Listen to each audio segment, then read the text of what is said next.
Hello po, welcome po ulit sa aking channel. So, ako nga pala si JR Sobrado. Gusto ko po ituro sa inyo ay ang intro tutorial ng nareglo ko sa gitara, Alaala'y Nagbabalik ni Susan Cuevas. Binebenta ko yung areglo ko. Kaya kung sakaling interesado po kayo dito at sakaling gusto nyo magkaroon ng kopya ng ginawa kong areglo na may nota, may lyrics at tabs na lang din, no? Included na yung tabs, ay comment po. Mag-comment po kayo dyan at message me. Pag-usapan po natin yan kung sakali. Ngayon ay ituturo ko sa inyo yung intro ng nagawa kong areglo. So, ano naman, hindi naman masyadong mahirap kasi ang start niyan ay nag-D minor lamang po ako. So, ang start po niyan, D minor. Either ang fingering na gamitin nyo ay 1, 2, 4 or 1, 2, 3. So, it's up to you po. Pero dito ang ginamit ko is 1, 2, 4. So, ganyan, no? So, strum lamang po yan.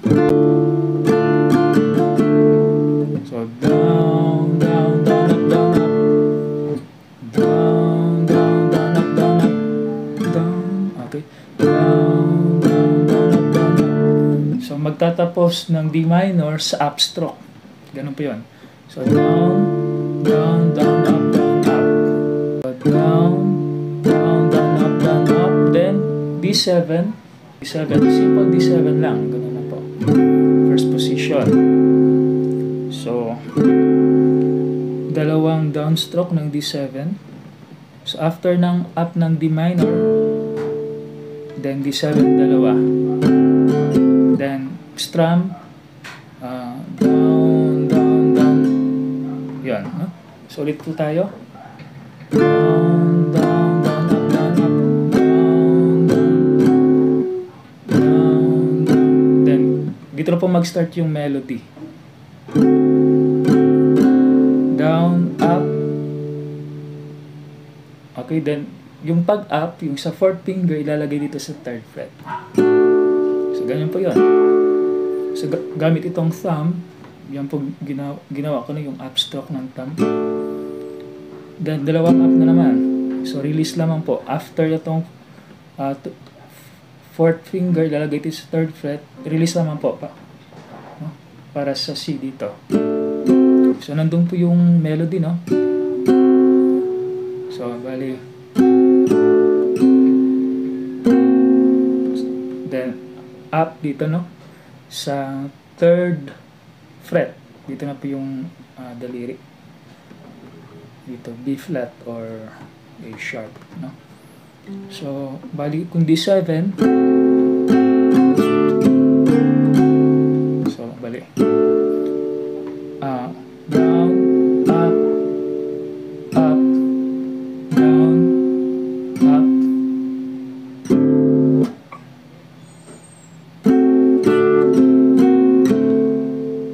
Yan. So, release. So, yung last is upstroke ng thumb. Okay, so from the top, ganito po.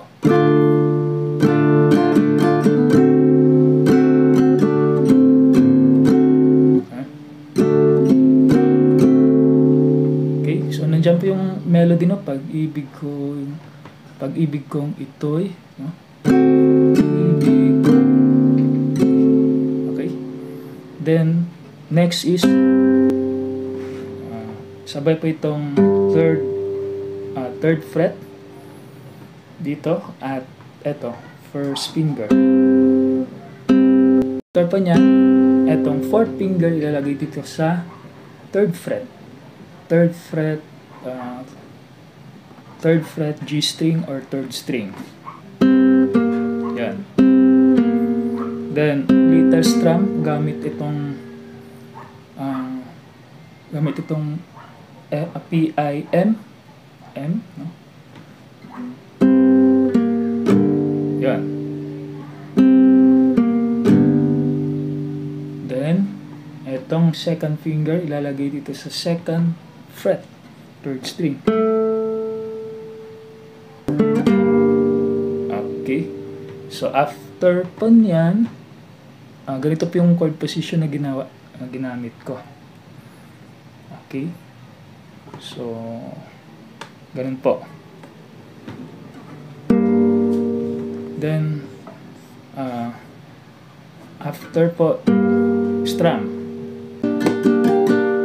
So, ganun po na alternate po yung strumming ng ganito po yung chord position. So, lahat ng 4 fingers nasa 3rd string po yan, naka straight dito, nakapindot dito sa 3rd string, dito sa 3rd fret ng strings. Then strum, una ay up stroke ang ginamit ko, then down, up, down, up. Doon nag-end yung last strum. So after nun, okay, pick up po tayo dito.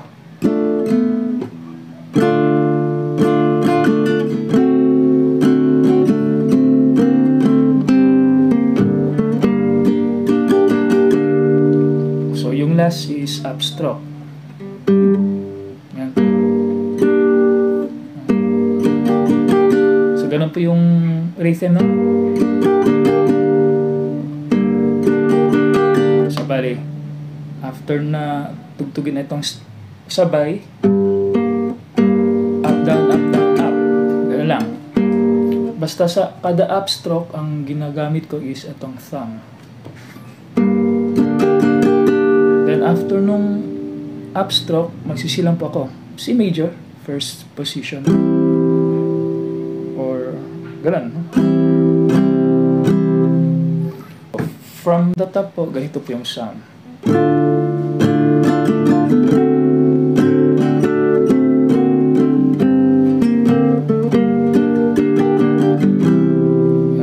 Then magsisika lang. Then dalawang downstroke lang C. Then after po nyan, open ito, 3rd string, then 1st string. Hold naman po yung C pa rin, no? Let it ring. Then, etong 4th finger, lalagay dito sa 3rd fret. Then, sabay ito. So, 3 and 2. Then, 0. Then, hold naman po yung position na ganyan. Then, mag-F. So, etong 1st finger, ilalagay dito sa 1st fret. Then, etong 4th finger, ilalagay dito sa 3rd fret, 3rd string. Form ng F. So, sabay ito. Then mabilis na dalawang notes dito. So 2nd finger ang ginamit ko dito sa 2nd fret, 3rd string. Then strum lang. Ganun lang. So bali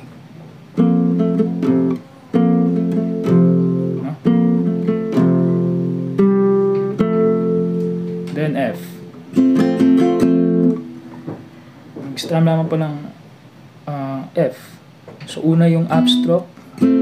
Down, down, up, down, up, down, up. Ganun lang. Up lang sa upstroke mag-end. So, bali kung pick up po tayo dito sa C. C chord.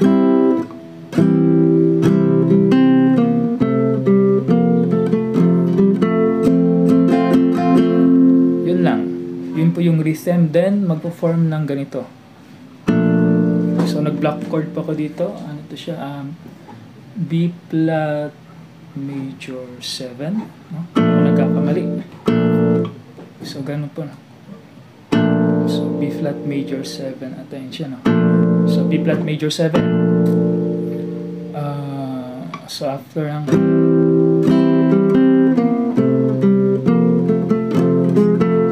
ulit pa.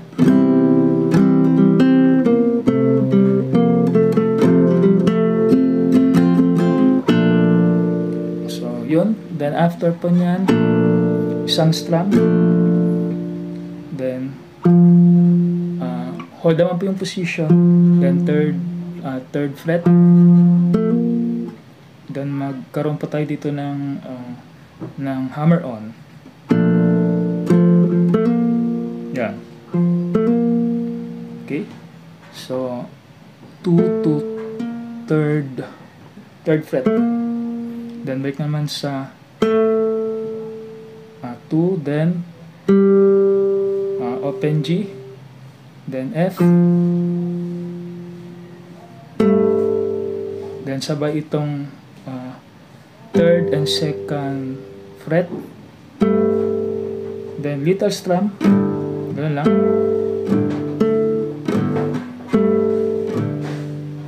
then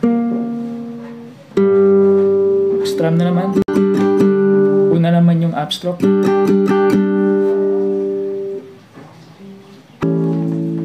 then black chord ng ano lang, A7, then strum, yun ano. Then ang ginawa ko dito, ganito yung chord position after ng A7, itong 3rd finger nilagay ko lang dito sa 2nd fret ng 3rd string. Then slide, ulit na naman, so slide lang, no? From 2nd fret to 3rd fret, then ulit na naman sa 2nd fret, then etong 2nd finger nilagay ko dito sa taas, okay, sa taas ng nasa 4th string, 2nd fret, then slide from 2nd finger from 2nd fret to 5th fret. Yan. Okay. Then ulit sa dito, dadaan sa 3rd fret, then open D. Then D minor lamang po. Yung strum. Una yung down.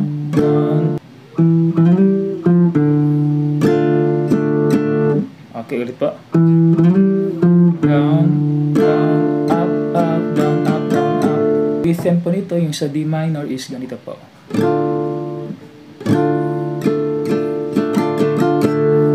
Okay, ulit po. Down, up, down.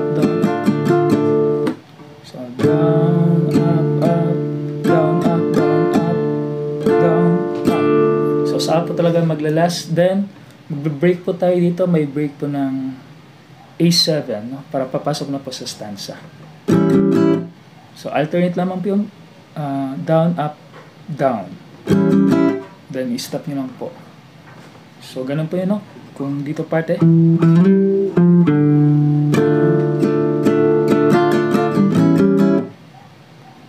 Okay. At hanggang dito po muna yung tutorial. At least natapos po natin yung intro ng Alaalay Nagbabalik ni Susan Cuevas. So don't forget to subscribe if you haven't yet po, kung di pa po kayo nakapag-subscribe. At kung sakaling may request tutorial po kayo, mga kanta na gustong malaman kung paano tugtugin sa gitara, ay try ko pong aralin din. At sana kayanin ng magawan din ng areglo. So maraming salamat po sa panonood at sana ay nag-enjoy po kayo.